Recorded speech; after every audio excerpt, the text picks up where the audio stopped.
And with that, we go to the representative from North Carolina, Mr. McHenry. Not to bring the subject matter of this hearing back to the subject matter of this hearing, but I'm sorry, Mr. Hicks, the Senate is in charge of those types of movements of our ambassadors in the confirmation process. But I hear there's a wide variety of islands just to the south of Florida that are lovely.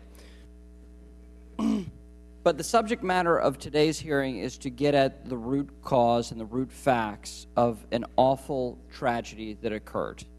The mismanagement, then the political cover-up that resulted from that mismanagement, and a rush to judgment by some very ambitious political operatives within Washington.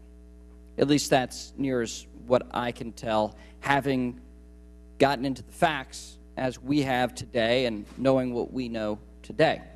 So I want to thank all three of you gentlemen for your service to the American people and to our government. And I want to say to you that the tough treatment you've gotten as a result, not only on that day in September, but since then, is a horrible tragedy. I want to go back to Mr. Gowdy's line of questions here. Mr. Hicks, was there a protocol within the consulate in the event of a protest? Yes, there was. Was there any evidence when you were there in Libya on that day that this was a protest? No, there was none. And I'm confident that Ambassador Stevens would have reported a protest immediately if one appeared on his door. The protocol, of course, was for us to evacuate immediately from the consulate and move to the annex. Okay. Was there anything in connection to a YouTube video? Was there any awareness that it was the events occurred because of a YouTube video? The YouTube video was a non-event in Libya. Okay. And did you know about that within a couple days or the day of? Yes. Okay.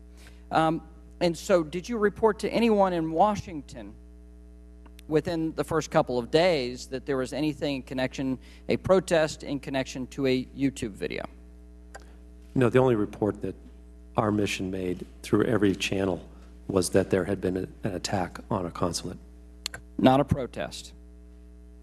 No protest. You can leave your microphone off. I'm going to come back to you a few times. Mr. Gowdy mentioned this earlier, but on September 16th, Ambassador Susan Rice went on the Sunday shows, recited a whole group of talking points.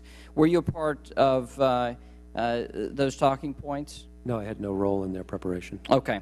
So 1 month later, we had an Undersecretary Kennedy. Let's play his statement.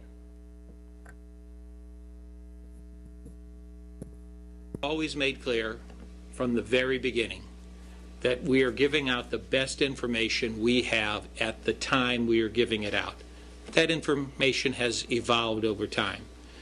For example, if any administration official, including any career official, had been on television on Sunday, September 16th, they would have said the same thing that Ambassador Rice would have said.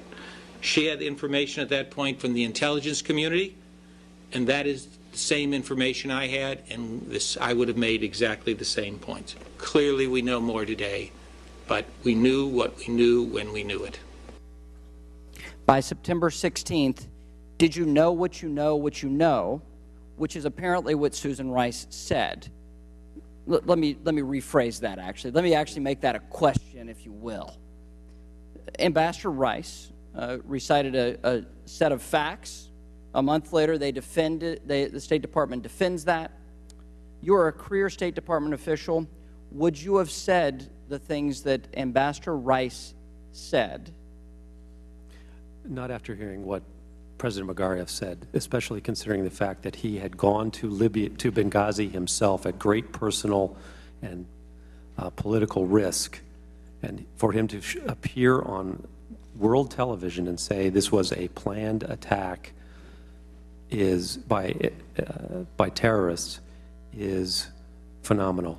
I was jumping up and down when he said that. It was a gift for us from a policy perspective, from my perspective, sitting in Tripoli. And did that occur before September 16th?